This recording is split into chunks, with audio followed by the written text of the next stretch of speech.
Hay una cosa que aprendí viviendo tantos años en la colonia Doctores, y es que esta calle guarda secretos como si tuviera memoria propia.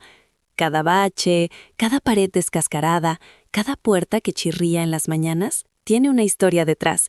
Y yo, que llevo aquí más de 40 años, que he visto nacer niños y morir viejos, que he visto bodas convertirse en divorcios y divorcios convertirse en tragedias, pensé que ya lo había visto todo. Pensé que nada me iba a sorprender, que mi corazón ya estaba bien entrenado para aguantar lo que fuera. Pero el día que lo vi llegar, con ese traje, con ese portafolio de cuero café que cargaba con las dos manos, con esos zapatos negros que brillaban como si el sol los estuviera besando de manera especial, ese día, te lo juro por lo más sagrado que tengo, ese día me tuve que sentar en mi silla de plástico que está fuera de mi casa. Me agarré el pecho con la mano derecha y me puse a llorar como si tuviera 8 años y mi mamá me acabara de regañar. Y yo no soy de las que lloran fácil. Pregúntale a cualquiera aquí en la colonia. Noemí no llora. Noemí es la que aguanta. Noemí es la que está parada en la puerta viendo cómo todo pasa, con los brazos cruzados y la mirada dura. Eso dicen de mí, y tienen razón, generalmente. Pero ese día no pude, porque el que llegaba caminando por la banqueta rajada de nuestra calle, esquivando el bache grandote que está frente a la tienda de Don Chucho, saludando con la cabeza a los señores que estaban afuera tomando el fresco de la tarde, ese que llegaba era Gerardo Martínez, el mismo niño que yo vi descalzo en invierno buscando en las bolsas de basura algo para desayunar. El mismo chamaco que dormía en el pasillo del edificio, cuando su mamá llegaba tan borracha que cerraba la puerta con seguro desde adentro y no abría aunque le gritaran toda la noche. El mismo muchacho flaco, delgadísimo, con el uniforme escolar 3 tallas más grande porque era de segunda mano, que se levantaba antes que nadie en esta calle para llegar a tiempo a la escuela. Ese mismo. Y ahora venía de traje. Y venía a ayudar a la señora Refugio, que tiene 72 años y que lleva 2 intentando que no le quiten su cuartito, porque unos parientes lejanos que nunca la visitaron aparecieron de repente con papeles que no se sabe de dónde salieron reclamando la propiedad. La señora Refugio que no tiene un peso, que vive de lo que le dan los vecinos, que hace días me había dicho llorando que ya no sabía qué hacer, que el abogado de oficio nunca aparecía, que la fecha del juicio se acercaba y ella estaba sola, completamente sola, contra gente que sí tenía dinero para pagar abogados caros. Y entonces alguien en la colonia, no sé bien quién fue, creo que fue doña Esperanza que vive en el 4º piso del edificio de junto, alguien le dijo a Gerardo lo que estaba pasando. Y Gerardo, que tiene su despacho en la colonia Roma y que atiende casos importantes, Gerardo, que ya no tenía ninguna obligación con este lugar donde creció entre carencias y humillaciones y fríos y hambres, Gerardo dijo que sí, que él se encargaba, sin cobrarle un solo peso a la señora Refugio. Cuando me enteré de eso, cuando doña Esperanza me lo contó con los ojos brillantes en el pasillo del edificio, yo me quedé parada, sin saber qué decir. Y eso que a mí nunca me faltan las palabras, todos lo saben. Pero me quedé callada unos 5 segundos, que para mí equivalen a una eternidad. Y luego solamente dije, ese muchacho. Solo eso, ese muchacho. Porque no hacían falta más palabras. Toda la colonia sabía lo que esas 2 palabras querían decir. Y ahí estaba yo, sentada en mi silla de plástico verde que ya está un poco chueca de una pata, viendo cómo Gerardo se detenía frente a la puerta del cuartito de la señora Refugio y tocaba con los nudillos 3 veces, con calma, con paciencia, sin prisa. Y cómo la señora Refugio abría la puerta con esa cara de susto que últimamente ya no se le quitaba, y cómo al reconocerlo se le transformaba el rostro entero. Porque para la señora Refugio, Gerardo no era un abogado desconocido. Era el niño que cuando tenía 12 años le barría la entrada de su cuarto todos los sábados por la mañana sin que ella se lo pidiera. Era el mismo que a veces le dejaba una bolsa con pan dulce en la puerta, comprada con las monedas que él mismo había ganado lavando carros. Los que estábamos afuera en la calle ese día, vimos cómo la señora Refugio lo abrazó. Vimos cómo Gerardo, este hombre ya de casi 30 años, con su traje y su portafolio de cuero, se agachó un poco para recibir ese abrazo de una señora pequeñita y delgada que le llegaba al pecho, y vimos cómo le ponía la mano en la espalda con mucho cuidado, como si la señora fuera algo frágil que había que proteger. Yo creo que en ese momento varios de los que estaban viendo esa escena pensamos lo mismo sin decírnoslo. Pensamos en todo lo que ese muchacho había cargado, en todas las veces que nadie lo había abrazado hacia él, en todas las mañanas que se había levantado solo, en la oscuridad, sin que nadie le preparara el desayuno ni le dijera que tuviera buen día, en todos los inviernos que pasó con ropa insuficiente, en todas las noches que se quedó dormido con hambre. Y aún así, había llegado hasta aquí. Había llegado con ese traje, con esos zapatos brillantes, con ese portafolio que guardaba dentro papeles que podían salvar el único hogar que le quedaba a una viejita sola. Por eso lloré, porque porque hay cosas que simplemente no caben en el pecho. Hay historias que son demasiado grandes para que el cuerpo las contenga sin dejar escapar algo. Y a mí se me escaparon las lágrimas, y no me arrepiento ni tantito. Pero lo que nadie sabe, lo que la mayoría de la gente que vio llegar a Gerardo ese día no conoce en su totalidad, es de dónde viene exactamente esta historia. ¿Cuánto costó? ¿Cuánto pesó? ¿Cuántas veces estuvo a punto de terminar de manera completamente diferente? Y yo sí lo sé, porque yo estuve ahí, porque yo soy Noemi, y llevo en esta colonia más años que muchos árboles, y vi crecer a este muchacho casi desde el principio. Así que siéntate, agarra lo que estés tomando, porque lo que te voy a contar no es un cuento de hadas, ni una película de televisión. Es la historia real de un niño real, en una calle real, con un hambre real, y una soledad que muy pocos de nosotros podríamos entender aunque nos la explicaran durante horas. Esta es la historia de Gerardo, y te prometo que cuando termine de contártela, tú también vas a tener que agarrarte el pecho con la mano. Yo me llamo Noemí Sandoval. Tengo 53 años y vivo en la colonia Doctores desde antes de que muchos de ustedes nacieran. Esta colonia tiene de todo, eso se los digo sin vergüenza. Tiene gente trabajadora y honesta que se parte el lomo todos los días para sacar adelante a su familia. Tiene comerciantes, tiene enfermeras, tiene mecánicos, tiene maestros jubilados, tiene señoras que hacen tamales los fines de semana y los venden en la esquina. Pero también tiene sus sombras, como cualquier lugar en esta ciudad enorme y complicada. Tiene sus peleas de vecinos, sus borracheras de los viernes, sus historias de las que más vale no hablar muy fuerte porque nunca sabes quién está escuchando detrás de las paredes delgadas.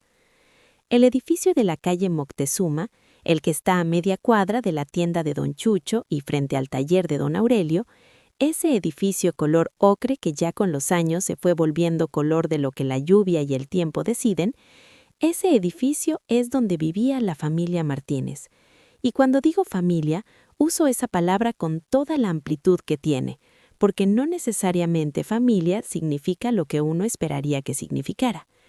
La mamá se llamaba Rosario Martínez, una mujer que en sus fotos de joven, las pocas que alguna vez vi, era guapa de una manera que dolía un poco mirarla, de esas caras que parecen hechas para tener una vida diferente a la que terminaron teniendo.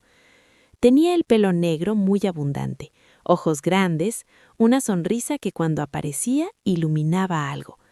Pero esas fotos eran de antes de que la vida la fuera doblegando de maneras que yo no me atrevo a juzgar completamente, aunque sí me atrevo a describir porque las vi con mis propios ojos.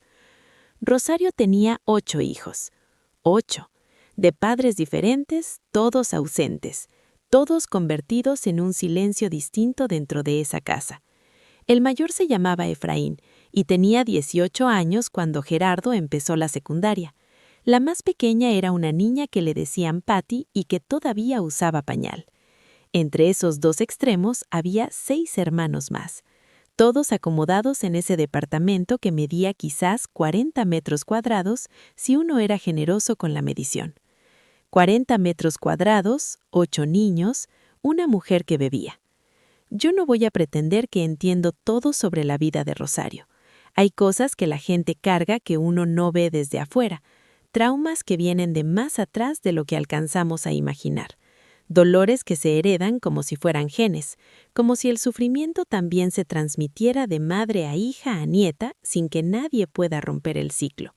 Yo entiendo eso, lo entiendo de verdad, pero también entiendo lo que veía, y lo que veía era una mujer que a las 10 de la mañana ya olía a alcohol, que podía pasar días sin salir del cuarto, que cuando salía a conseguir más de lo que la estaba destruyendo, que sus hijos, estos niños, estos chamaquitos que no habían pedido nacer en esas circunstancias, se las arreglaban como podían. Y el que más se las arreglaba, el que parecía haber nacido con algún mecanismo interno que los demás no tenían, era Gerardo. Gerardo era el cuarto hijo. Tenía, cuando yo empecé a fijarme bien en él, como unos 9 o 10 años. Era un niño delgado, muy delgado, de esos que uno mira y el primer pensamiento es, este niño no ha comido bien en varios días.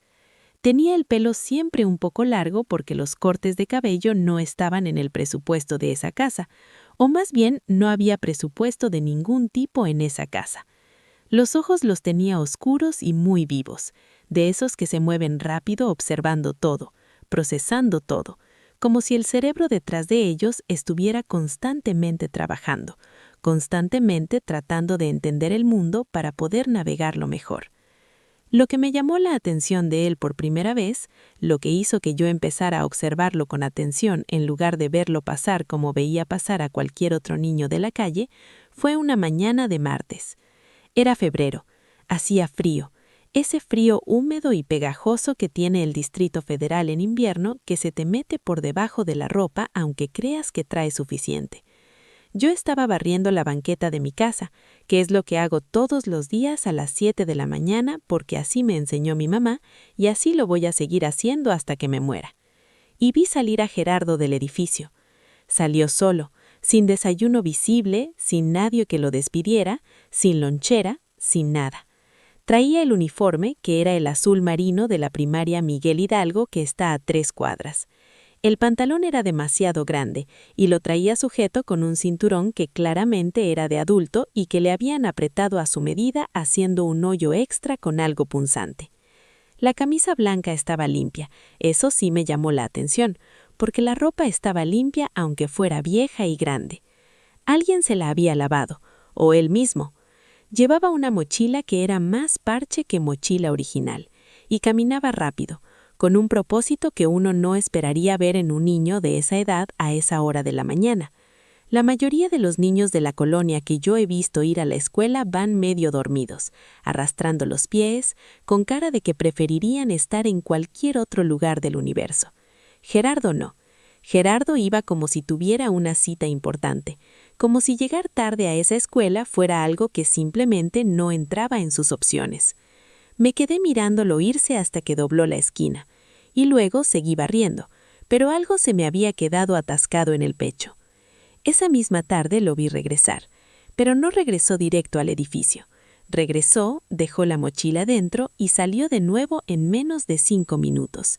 Y lo que hizo fue ir a tocarle la puerta al vecino del frente, un señor al que le decíamos Don Roberto, que tenía un coche viejo estacionado siempre afuera. Yo los vi hablar desde mi ventana. No escuché lo que decían, pero vi que Gerardo señalaba el coche, que don Roberto lo miraba con una expresión de duda y luego que don Roberto hacía un gesto con la mano que podía interpretarse como «ándale pues». Y Gerardo fue corriendo al edificio y regresó con un cubo de plástico con agua y un trapo. Se puso a lavar ese carro en la tarde, en febrero, con el frío que hacía. Lo lavó bien, no lo limpió por encima, no lo pasó rápido para cobrar y ya. Lo lavó con cuidado, con atención, con una seriedad que en un niño de 10 años resultaba casi solemne. Tardó como 45 minutos, y cuando terminó, don Roberto le dio algo, no sé cuánto, probablemente muy poco, pero fuera lo que fuera, Gerardo lo agarró con las 2 manos, dijo algo que desde la distancia parecía un «muchas gracias», y se fue corriendo a la tienda de don Chucho. Regresó con una bolsa. Adentro traía, pude ver cuando pasó frente a mi casa, un pan grande de esos que venden partido, 1 litro de leche y lo que parecía ser una lata de frijoles. Entró al edificio, y yo me quedé parada en mi ventana un momento más, sola con ese pensamiento que no sabía bien cómo procesar. Ese niño acababa de trabajar en el frío de la tarde para comprarle de cenar a sus hermanos. Eso fue lo primero que vi, y después seguí viendo, y viendo, y viendo. Pero lo que nadie sabía, lo que yo misma no entendí completamente hasta que empecé a hablar con mi mamá sobre lo que pasaba en ese edificio, era la profundidad real de lo que ese niño enfrentaba adentro de esas paredes. Mi mamá, que en paz descanse, se llamaba Carmen, y era de esas personas que tienen un radar especial para el sufrimiento ajeno. No sé cómo lo hacía, pero ella siempre sabía cuando alguien necesitaba ayuda antes de que esa persona lo dijera en voz alta. Y Gerardo era alguien que nunca lo decía en voz alta, nunca pedía, nunca se quejaba, nunca llegaba a tocar puertas con cara de víctima. Eso también era parte de lo que lo hacía diferente. Fue mi mamá quien empezó a dejarlo entrar a la cocina. Yo me enteré de eso una mañana que era sábado, tendría yo como 14 años en ese entonces. cuando bajé a desayunar y encontré a Gerardo sentado en la silla de la cocina, que estaba junto a la ventana que da al patio. Tenía en las manos un tazón de atole que mi mamá le había servido, y estaba bebiendo con una concentración y una calma que a mí me parecieron extraños para alguien de su edad, como si estuviera saboreando cada sorbo, como si supiera que ese calor que le estaba entrando por la garganta era algo que no debía darse por garantizado. Me le quedé mirando desde la entrada de la cocina. Él levantó los ojos y me vio. «Buenos días», dijo, sin ninguna incomodidad, sin vergüenza, con una naturalidad que me desconcertó un poco, porque yo en su lugar creo que me habría querido hacer invisible. «Buenos días», respondí, y me fui a sentar al otro lado de la mesa. Mi mamá estaba en la estufa moviendo algo. «Mija», me dijo sin voltear, «sírvete también. Hay tamales de los de ayer». Desayunamos los tres en esa cocina. Mi mamá hablaba, como siempre hacía ella, de cosas cotidianas, del clima, de que doña Felipa había dicho que iban a arreglar el bache de la entrada, de que en la tele habían dado una receta que quería probar. Gerardo respondía cuando ella le preguntaba algo, con oraciones cortas pero completas, mirándola a los ojos cuando hablaba con él, con una atención y un respeto que hizo que yo empezara a observarlo de otra manera. Cuando terminamos y Gerardo se levantó para irse, mi mamá le puso en la mano una torta envuelta en papel estraza. «Para el rato», le dijo simplemente. Gerardo la miró un momento. Solo un momento. «Gracias, doña Carmen», dijo, y se fue. Yo esperé a que se cerrara la puerta y luego miré a mi mamá. «¿Cuántas veces ha venido?» Mi mamá se quedó callada un segundo mientras recogía los platos. «Unas cuantas», dijo. ¿Y cuándo empezó? Se voltea a verme. Tenía una expresión que yo aprendí a reconocer en ella con los años. Esa mezcla de tristeza y de algo que no es exactamente orgullo, pero se le parece. Algo como admiración mezclada con dolor. ¿Te acuerdas de la semana pasada que estuvo lloviendo 3 días seguidos? Sí. El martes por la mañana lo encontré en las escaleras del edificio. Estaba mojado. Se veía que había dormido ahí. Me la quedé mirando. ¿Dormido en las escaleras? Su mamá había cerrado la puerta desde adentro. Mi mamá dejó los platos en el fregadero y se limpió las manos con el mandil. Le pregunté si quería entrar a secarse y me dijo que sí, gracias. Y yo le pregunté si había desayunado y me dijo que no, pero que no se preocupara. Así que lo senté y le di de desayunar. «Mamá». «¿Qué?», me dijo, con una firmeza tranquila que no admitía cuestionamiento. «¿Qué querías que hiciera? ¿Dejarlo ahí?» «No, no dijo eso. Solo... ¿Noemí?», me interrumpió. «Ese niño se levanta solo todos los días. Se pone el uniforme solo. Se va a la escuela solo. Trabaja para comprarle de comer a sus hermanos chiquitos». Hizo una pausa. «Y nunca, nunca me ha pedido nada. Siempre soy yo la que le ofrezco. Y cuando le ofrezco, siempre dice gracias. Siempre. ¿Cuántos adultos conoces así?». Me quedé callada. Porque tenía razón. Y yo lo sabía. Esa mañana de sábado en la cocina de mi mamá fue la primera vez que yo empecé a entender que lo que había en Gerardo no era simplemente suerte, ni coincidencia, ni algo que se pudiera explicar fácilmente. Había algo en ese niño que venía de adentro, de un lugar que la pobreza y el abandono y el desorden de su casa no habían podido alcanzar ni tocar. No sabía todavía cómo llamarle a eso. Ahora sí lo sé. Se llama carácter. Se llama dignidad. Se llama una fuerza que algunos traen desde que nacen y que el mundo puede golpear, pero no puede apagar. Cuando Gerardo llegó a la secundaria, que era la misma a la que yo iba, ya era conocido en la colonia de una manera que pocos niños de su edad lo son.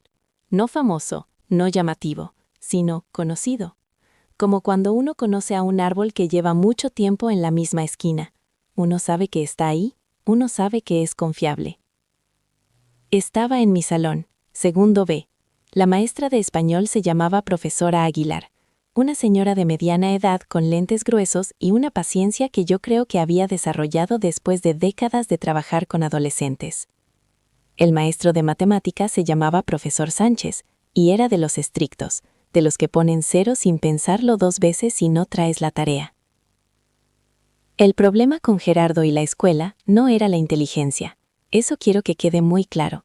No era que no pudiera, era que las circunstancias conspiraban constantemente en su contra. Había semanas que su mamá no aparecía en días, y él tenía que quedarse cuidando a los más pequeños. Había épocas en que no tenían ni para el pasaje, y tenía que ir caminando, llegando tarde o muy cansado. Había momentos en que simplemente no había comido bien, y el cerebro, por más voluntad que tenga el dueño, no funciona igual con el estómago vacío. Pero él siempre aparecía, siempre volvía, nunca se rendía de la manera definitiva que habría sido comprensible dado todo lo que cargaba.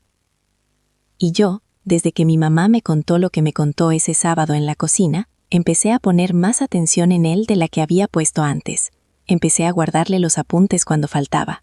Empecé a explicarle lo que había pasado en clase cuando llegaba después de una ausencia. Pero lo que nadie sabía, lo que yo descubrí por accidente una tarde, era lo que Gerardo hacía con los maestros cuando faltaba. Lo vi un jueves, al salir de clases, hablar con el profesor Sánchez en el pasillo. Me quedé cerca, no para escuchar a propósito, sino porque estaba esperando a una amiga cerca de ahí, y las palabras llegaron hasta mí sin que yo las buscara. «Profesor», decía Gerardo, con esa voz suya que era siempre pareja, sin lloriqueadas, sin manipulación. «Falté martes y miércoles porque tuve que quedarme con mis hermanos chicos, no tenían quien los viera». El profesor Sánchez lo miraba con esa expresión de maestro, que uno no sabe si es comprensión o desconfianza. «Ya van varias faltas, Gerardo». «Lo sé, profesor». Pausa breve. «Le traigo las tareas de los 2 días, las hice anoche». Y sacó de la mochila unas hojas dobladas que extendió hacia el maestro. «¿Y si me puede decir qué se vio en clase? Yo lo estudio por mi cuenta y le entrego el ejercicio el lunes». El profesor tomó las hojas, las revisó un momento. Su expresión cambió algo, muy levemente, pero cambió. «¿Lo entiendes sin que te expliquen?» «A veces me cuesta un poco. Pero si usted me dice el tema, yo busco en el libro». «¿Tienes el libro?» Una pausa que duró exactamente lo que dura darse cuenta de algo. «Me lo presta Noemí», dijo Gerardo. El maestro Sánchez lo miró un momento más. «Está bien», dijo finalmente. Lo que se vio fue ecuaciones de segundo grado. Páginas 112 a 120. «Me traes los ejercicios impares del final del capítulo». «El lunes los tiene, profesor». «Gracias». Y se fue. Yo me quedé paralizada en mi lugar, procesando lo que acababa de ver, porque lo que había hecho Gerardo en esa conversación de 3 minutos era algo que a mí, que sí tenía todos los recursos que a él le faltaban, me habría costado muchísimo hacer. Había ido a dar la cara. Había explicado sin excusas exageradas. Había llegado con las tareas ya hechas. Había propuesto una solución. Había hecho un trato. Y había cumplido su parte, porque el lunes siguiente yo estaba ahí cuando le entregó al profesor Sánchez los ejercicios. Todos. Correctos, según me dijo el maestro después, en la mayoría de los casos. Eso me lo confirmó la profesora Aguilar, cuando un día me quedé después de clase para preguntarle algo sobre una redacción. Me preguntó si yo era amiga de Gerardo, y yo le dije que sí, que éramos de la misma colonia. Y ella me dijo, con una especie de asombro cuidadoso: «Ese muchacho tiene algo que yo no sé cómo enseñarles a los demás. No es el mejor alumno en calificaciones. Pero en 11 años de dar clases, no he conocido a alguien que cumple lo que promete con tanta consistencia». Me quedé pensando en eso durante días. Cumplir lo que prometía. En un mundo donde eso es la excepción, no la regla. Ese niño lo había convertido en su norma de vida. El invierno que Gerardo tenía 14 años fue especialmente duro. No sé exactamente por qué ese año en particular se me quedó grabado con más nitidez que otros. Quizás porque fue cuando las cosas en el departamento del edificio llegaron a un punto que ya no podía ignorarse ni desde afuera. Le cortaron la luz. No fue de sorpresa, al menos no para los que vivíamos cerca. Llevaban meses con la deuda acumulada. Eso lo sabíamos porque el señor de la compañía había venido 2 veces a dejar avisos. Y los avisos los habíamos visto pegados en la puerta del departamento, arrugados y amarillentos. Rosario no los había atendido, o no había podido, o no había querido, que es lo mismo cuando el resultado es el mismo. Un martes de diciembre, en la tarde, cortaron el suministro. Yo lo supe esa misma noche porque escuché a los niños. El edificio tiene paredes que transmiten el sonido con una fidelidad que a veces es una maldición. Y escuché a los hermanos más pequeños llorando. No el llanto de rabieta que hacen los niños cuando quieren algo. El llanto de miedo, de desorientación. El que hacen cuando el mundo de repente se oscurece literalmente, y no entienden por qué. Me asomé al pasillo. No había luz en toda la planta del edificio por el mismo corte. Vi la rendija de la puerta del departamento de los Martínez, y vi que adentro había algo de luz, una vela o una veladora. Ese tipo de resplandor tembloroso y anaranjado que más que iluminar crea sombras. Al día siguiente, miércoles, Gerardo fue a la escuela. Yo lo sé porque lo vi salir. Lo vi salir a las 7 de la mañana, como siempre, con el uniforme, con la mochila, con la cara igual que siempre. Esa cara que tenía la capacidad asombrosa de no revelar todo lo que había detrás. Me saludó con la cabeza cuando pasó frente a mi puerta, que yo tenía entreabierta porque estaba barriendo. «Gerardo», lo llamé. Se detuvo y me miró. «¿Cómo están?» Una pausa corta. «Bien, doña Noemí», porque para entonces ya me decía así. Ya me había subido de categoría de la de al lado a doña, que en la colonia es una forma de respeto. Ya vamos a arreglar lo de la luz. ¿Y los chiquitos? Están dormidos todavía. Efraín se queda con ellos. ¿Y tu mamá? La pausa más larga. También está dormida. No dije nada más, y él tampoco, y siguió su camino hacia la escuela. Pero lo que nadie sabía, lo que yo descubrí esa tarde cuando fui a preguntarle a mi mamá si sabía algo de la situación del departamento, era que Gerardo había hecho algo la noche anterior que me dejó sin palabras cuando me lo contaron. La noche que cortaron la luz, cuando los niños pequeños lloraban, y Rosario no respondía, y Efraín estaba quién sabe dónde, Gerardo había recorrido el pasillo del edificio tocando puertas, no para pedir dinero, no para quejarse, para preguntar si alguien tenía velas que pudiera prestarle. Tocó 4 puertas. 3 le dieron velas. Una le dio además una linterna pequeña de esas de mano. Regresó al departamento, encendió las velas, las distribuyó por el cuartito donde dormían los más pequeños, y se quedó despierto un rato hasta que los niños se calmaron y se durmieron. Mi mamá me contó que la señora del segundo piso, la señora Lupe, había entreabierto su puerta cuando Gerardo tocó, y lo había visto hacerlo todo con una calma que ella encontró perturbadora y hermosa al mismo tiempo. Le pregunté si quería que llamara a alguien. Me dijo mi mamá repitiendo lo que la señora Lupe le había contado. Y él me dijo que no, gracias, que ya iba a estar bien, y se regresó al departamento con sus velas. Esa noche, según lo que fue construyendo mi mamá de piezas de información que los vecinos le fueron dando con el tiempo, Gerardo estudió a la luz de una vela para el examen que tenía al día siguiente.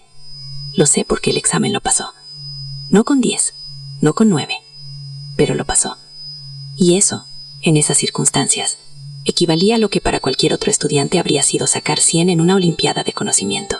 Hay un momento en la historia de cada persona en el que el camino se bifurca de manera definitiva, en el que las circunstancias se alinean de una manera tan oscura, tan pesada, tan aplastante, que la decisión que se toma en ese momento va a definir quién se es de ahí en adelante. No todo el mundo reconoce ese momento cuando llega. No todo el mundo sabe que está parado en esa bifurcación mientras la está atravesando. Gerardo tenía 16 años cuando llegó el suyo. Había terminado la secundaria, no con las mejores calificaciones del grupo, eso hay que ser honestos, pero la había terminado. Con ausencias y retrasos y exámenes estudiados a la luz de veladoras y tareas entregadas con días de retraso acompañadas de compromisos que siempre cumplía, la había terminado. Estaba en el primer año de preparatoria cuando ocurrió. Efraín, el hermano mayor, que para entonces tenía 21 años, se había metido con gente de la que en la colonia sabíamos que era mejor no acercarse. No voy a entrar en detalles específicos, porque no es el tipo de historia que quiero contar aquí. Y además porque hay cosas que en la colonia se saben, pero no se dicen en voz alta, por razones que todos entendemos. Lo que sí diré es que Efraín me empezó a traer dinero a la casa de manera irregular, en cantidades que no correspondían con ningún trabajo conocido. y que eso trajo consigo otro tipo de problemas. Un viernes por la noche hubo un problema en el edificio. No voy a describir todos los detalles, porque algunos de esos detalles todavía duelen, y no todos son míos para contarlos. Pero sí diré que esa noche llegaron al edificio personas que buscaban a Efraín, que no lo encontraron, y que en el proceso de buscarlo rompieron la puerta del departamento y aterrorizaron a los niños que estaban adentro. Rosario no estaba, Efraín no estaba. Los hermanos del medio, los que tenían entre 12 y 15 años, corrieron quién sabe a dónde. Gerardo estaba. Me enteré de lo que pasó esa noche, no esa misma noche, sino días después, cuando una de las vecinas me lo contó pedazo a pedazo, porque ella lo había visto desde su ventana. Gerardo había puesto a los 3 hermanos más pequeños detrás de él. Los había metido al baño, que era el único cuarto con seguro, y había hablado con las personas del otro lado de la puerta. No sé qué les dijo, no sé cómo lo dijo. Solo sé que después de un rato, que a la vecina que miraba desde su ventana le pareció eterno, esas personas se fueron. Y Gerardo se quedó en el pasillo del departamento destrozado, con los 3 niños aferrados a él, en silencio. La vecina dijo que lo vio sentado en el piso del pasillo, con la espalda contra la pared, y los 3 niños encima de él, y que se quedó así mucho rato, sin moverse, en la oscuridad. Eso fue el viernes. El lunes, Gerardo fue a la preparatoria. Pero lo que nadie sabía, lo que yo supe semanas después, por lo que mi mamá me contó de una conversación que tuvo con él en la cocina una mañana, era lo que había pasado por su cabeza en esas horas que pasó sentado en el piso del pasillo con sus hermanos. Le había contado a mi mamá, con una calma que a ella le había parecido de una madurez que no era normal en alguien de su edad, que esa noche había tomado una decisión. ¿Qué decisión?, le había preguntado mi mamá. Y Gerardo le había respondido, con esa voz suya que nunca subía ni bajaba de tono. Decidí que no iba a hacer eso, que lo que le pasó a mi hermano no me iba a pasar a mí, que si me quedaba aquí esperando a que las cosas cambiaran solas, no iban a cambiar, que tenía que irme para adelante aunque no supiera bien para dónde era adelante. Mi mamá me contó que después de decir eso, Gerardo se había quedado callado un momento, mirando su tazón de café, y luego había agregado algo que a ella le había pegado directo en el corazón. La verdad es que no sé para qué sirvo todavía, doña Carmen, pero sé que para eso no sirvo. Y señaló hacia algún lugar indeterminado con la cabeza, hacia afuera, hacia la calle, hacia todo lo que esa noche del viernes había representado. Para eso no sirvo. Yo llevo años pensando en esa frase, en lo que significa decir para eso no sirvo, cuando tienes 16 años y vives en la situación que vivía Gerardo, y acabas de pasar una noche que habría podido terminar de muchas maneras diferentes. Decirlo no como alguien que se siente superior a los demás, sino como alguien que se conoce a sí mismo con una lucidez que a veces asusta. Esa noche en el pasillo oscuro, rodeado de hermanos que dependían de él, Gerardo había mirado el camino que estaba frente a él y había decidido cuál tomar. Y esa decisión, tomada en silencio, sin testigos, sin aplausos, sin que nadie le dijera que estaba haciendo lo correcto, esa decisión fue el verdadero origen de todo lo que vino después.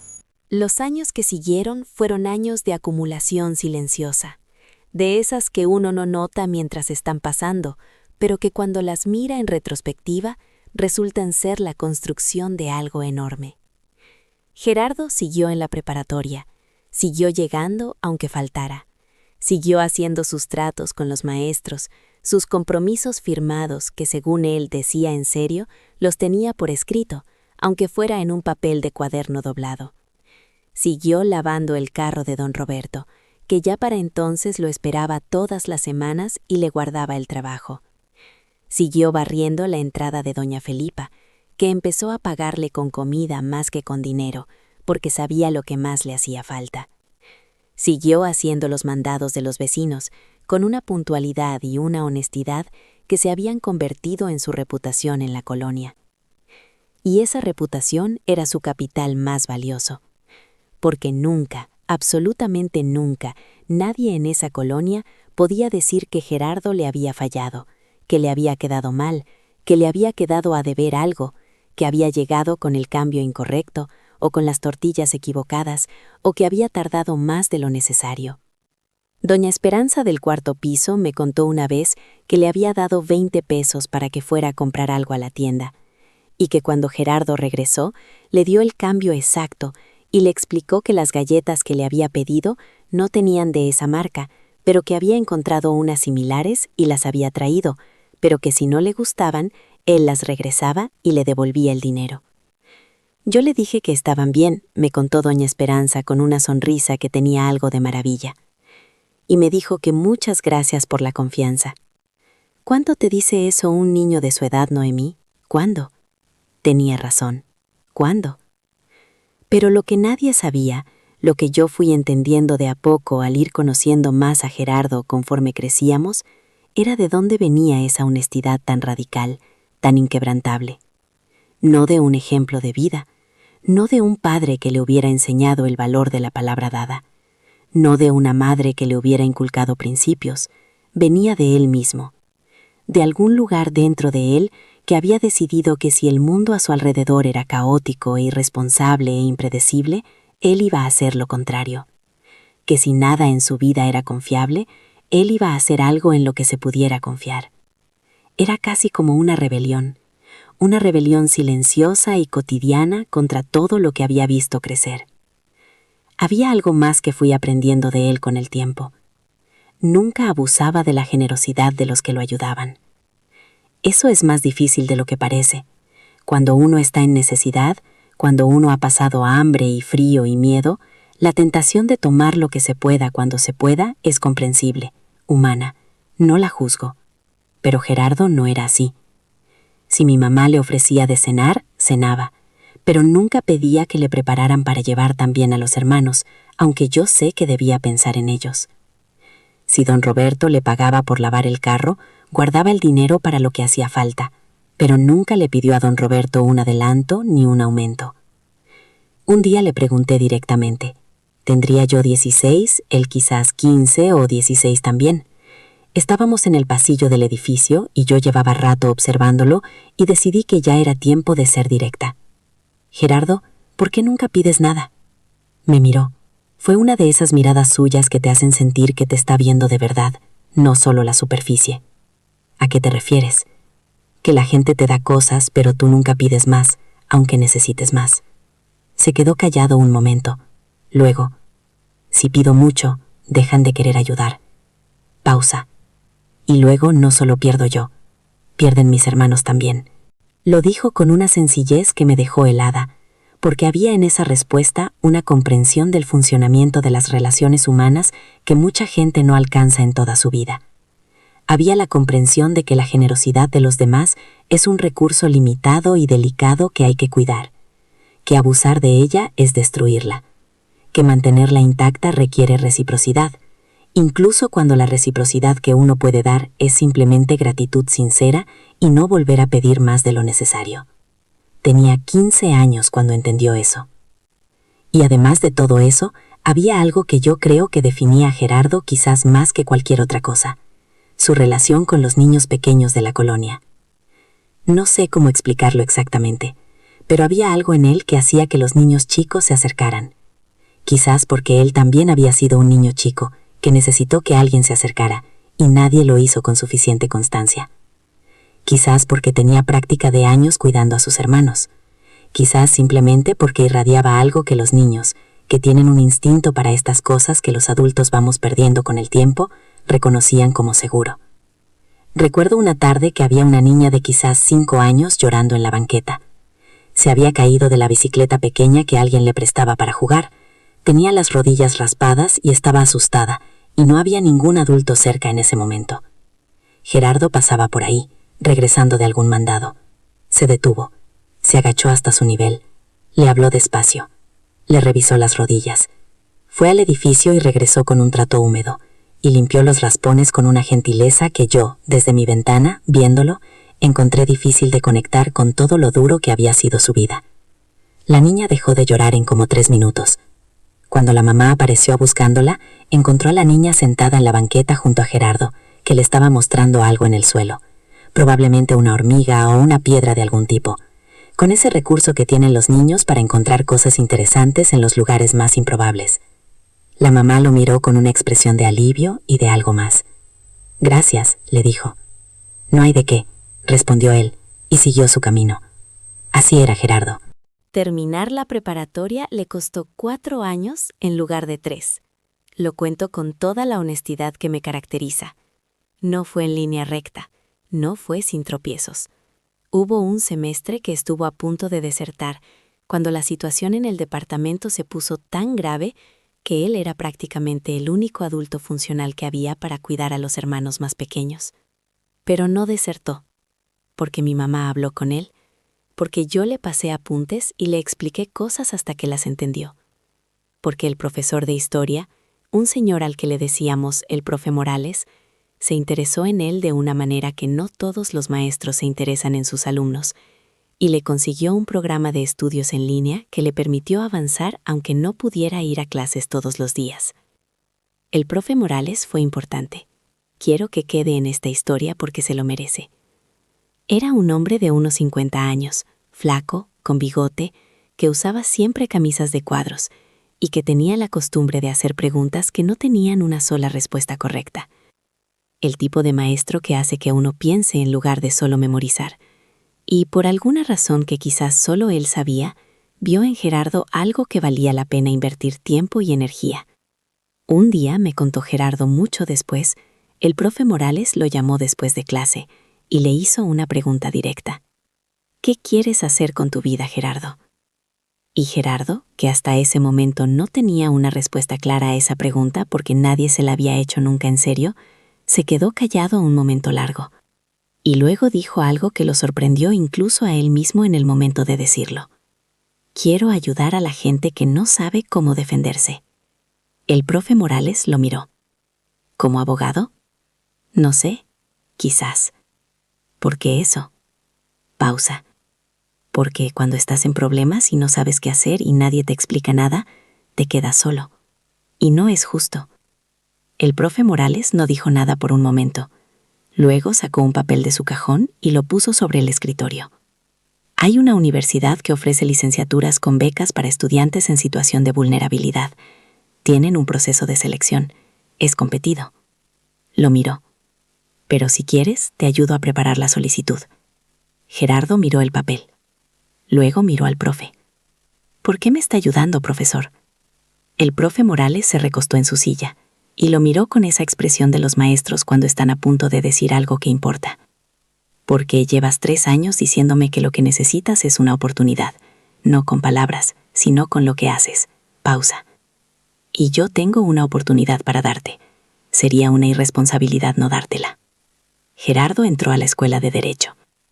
No voy a contarles todos los años que siguieron con el detalle que merecen, porque esa historia daría para otro guión igual de largo. Lo que sí voy a contarles es que esos años fueron los más difíciles de todos, porque estudiar Derecho requiere tiempo, concentración, dinero para libros y materiales, y un espacio de estudio que Gerardo no tenía en el departamento de 40 metros cuadrados. Estudió en la biblioteca pública, en cafeterías que lo dejaban quedarse horas con una sola orden de café, en el pasillo del edificio cuando había suficiente luz del foco del pasillo. Siguió trabajando, lavó más carros, hizo más mandados. Encontró trabajo como mensajero en un despacho de abogados que sin querer resultó ser la mejor escuela que pudo haber tenido, porque escuchando a esos abogados, viendo cómo funcionaba el sistema desde adentro aunque fuera desde el lugar más humilde posible, aprendió cosas que ningún libro le habría enseñado. Sus hermanos fueron creciendo.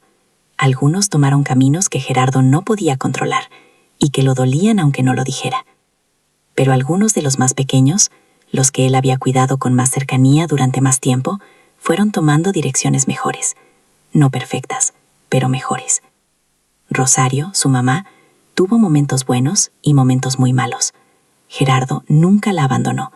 Nunca habló mal de ella, al menos no frente a mí. Cuando alguien en la colonia hacía algún comentario sobre Rosario en su presencia, él simplemente callaba, y el tema cambiaba.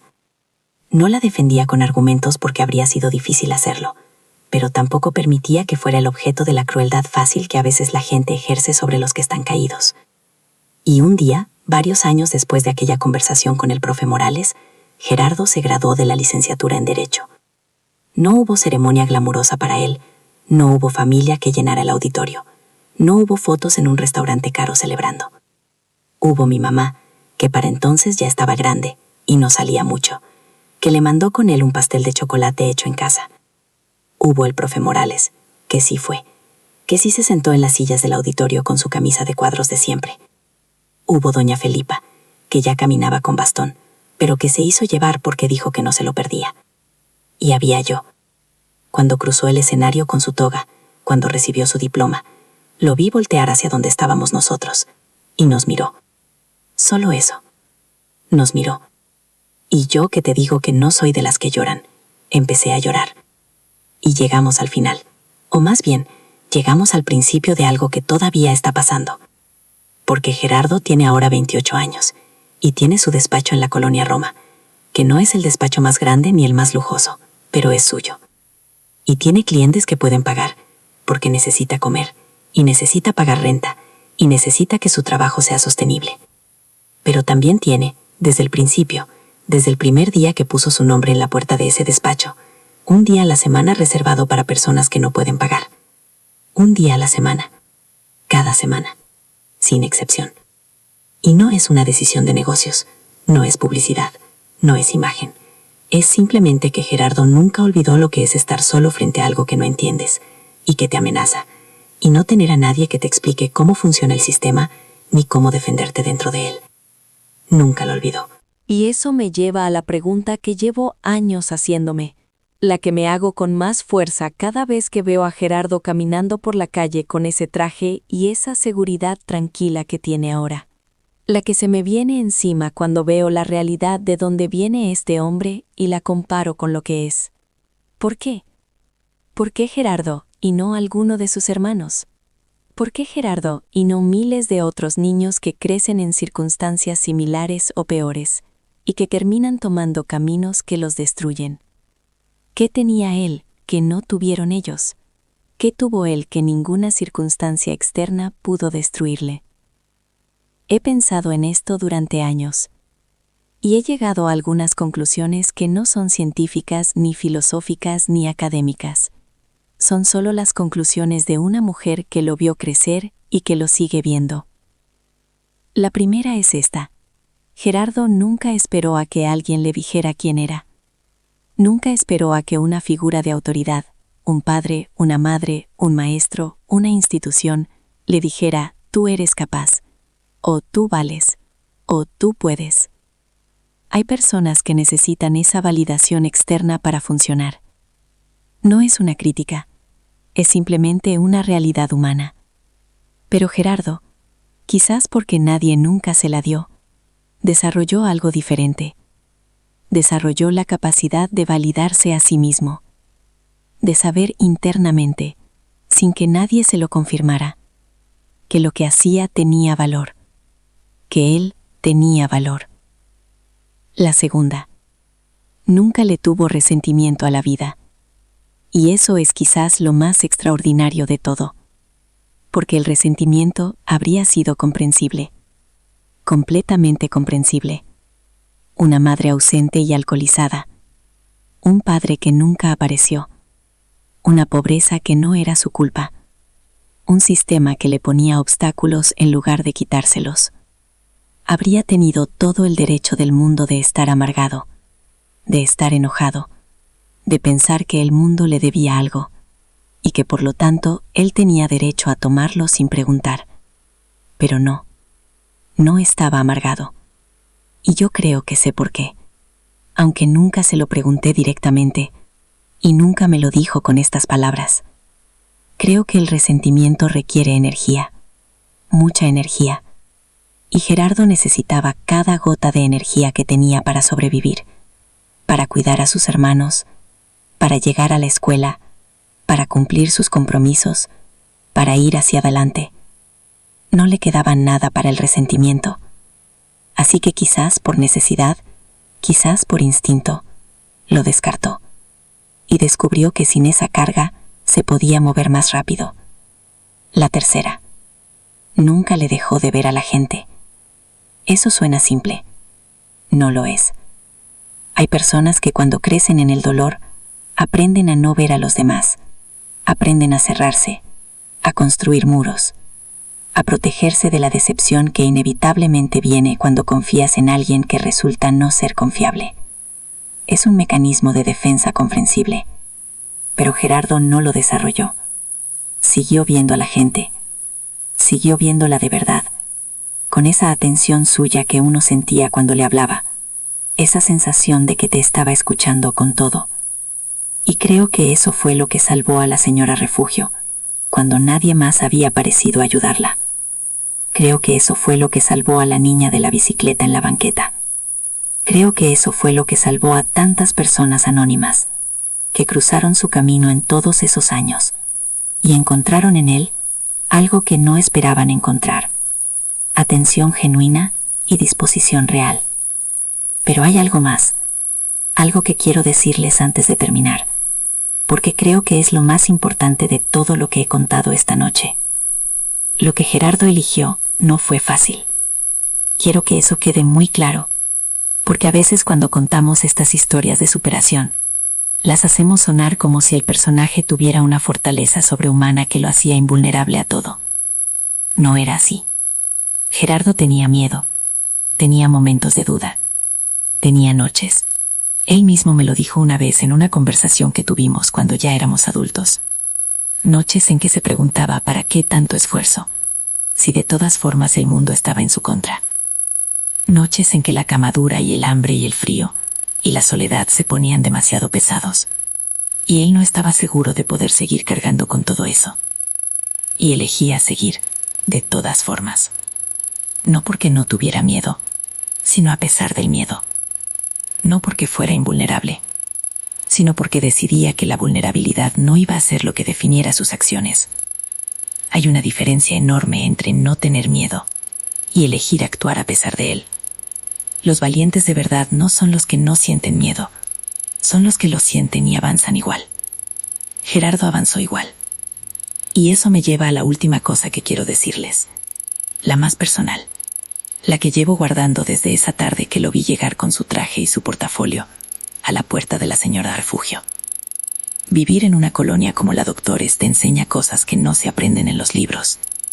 Te enseña que la gente es complicada y a veces cruel, y a veces generosa de maneras que te dejan sin aliento. Te enseña que las circunstancias moldean a las personas, pero no las determinan completamente. Te enseña que hay algo en algunos seres humanos que resiste, que no cede, que sigue siendo reconociblemente él mismo, aunque el mundo haga todo lo posible por borrarlo, o distorsionarlo, o convencerlo de que no vale nada. Gerardo me enseñó eso. Este niño que yo vi salir descalzo a buscar en bolsas de basura. Este muchacho que estudió a la luz de una vela con el ruido de sus hermanos llorando de fondo.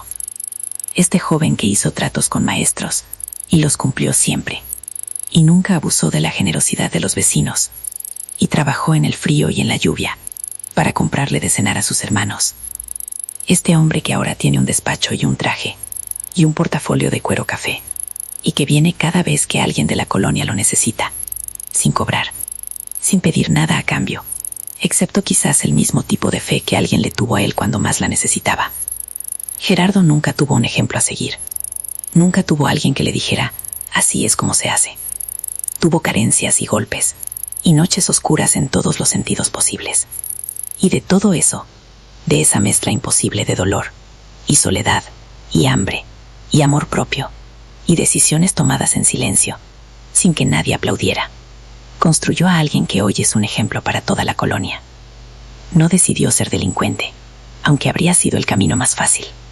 No decidió amargarse, aunque habría sido el más comprensible. No decidió rendirse, aunque habría sido el más humano. Decidió ser mejor. Decidió ser, sin tener el vocabulario para llamárselo a sí mismo en ese entonces, un héroe. No el héroe de las películas que salva el mundo en 90 minutos entre explosiones y música dramática. El otro tipo de héroe.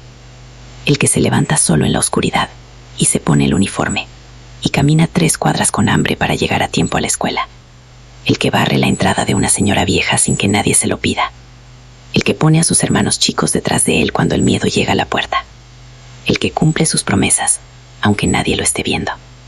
El que llega 30 años después, con un traje y un portafolio, a ayudar a una señora de 72 años que no tiene a nadie más.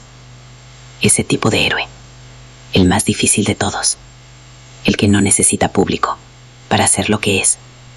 Yo soy Noemí, tengo 53 años y llevo toda mi vida en la colonia Doctores. Y te juro, por lo más sagrado que tengo, que de todas las historias que he visto pasar por estas calles en estas décadas, esta es la que me importa más. Esta es la que me parece que hay que contar, que hay que preservar, que hay que repetirle a cada niño que esté pasando por algo difícil y sienta que no hay salida. Porque hay salida. No siempre es fácil. No siempre es justa. No siempre llega cuando uno la necesita con más urgencia. Pero la historia de Gerardo dice que existe. Y eso, en este mundo complicado y a veces brutal, me parece que vale todo el oro que nadie en ese edificio de la calle Moctezuma jamás tuvo. Esta fue la historia de Gerardo Martínez, el niño de la colonia Doctores, que decidió ser mejor. Que Dios lo siga cuidando, aunque él nunca lo pidió, ni lo necesitó de la misma manera que lo necesitamos los demás. Gracias por escucharme.